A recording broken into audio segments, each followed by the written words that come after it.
Aujourd'hui, le Parlement européen a voté en faveur d'un meilleur accès aux fruits et légumes frais ainsi qu'au lait dans les écoles.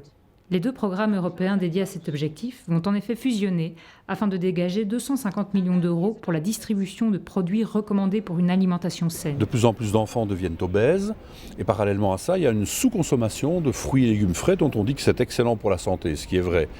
Et donc l'idée est évidemment par des mesures, notamment de distribution dans les écoles, on puisse habituer les enfants à manger plus de fruits, plus de légumes frais.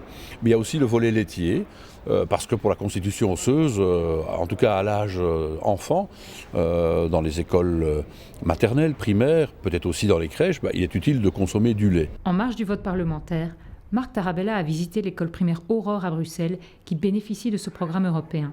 La directrice de l'école, Sabine Van Skeepdahl, nous explique comment les distributions de fruits s'organisent au sein de son établissement. Il y a des dégustations lors des récréations, donc ils consomment les fruits qui sont livrés et quand ça s'y prête, on les transforme parfois. Donc ça peut être des brochettes de fruits, ça peut être comme aujourd'hui un crumble, d'autres recettes de temps en temps. Et puis ça fait partie aussi, comme aujourd'hui, d'une leçon un peu plus scientifique basée sur la classification des fruits et des légumes.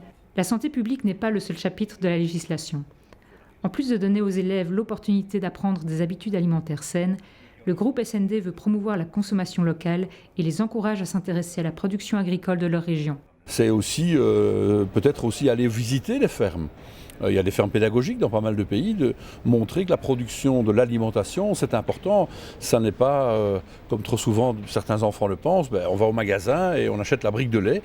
D'où vient le lait? Et donc il y a évidemment tout le cycle de production et ainsi essayer de raccourcir les circuits, faire en sorte que les producteurs puissent être mieux valorisés dans leur région. Chaque année, les États membres peuvent demander à recevoir ces fonds dédiés à la distribution de produits agricoles frais dans les écoles. Le Parlement européen espère qu'ils saisiront à demain cette opportunité.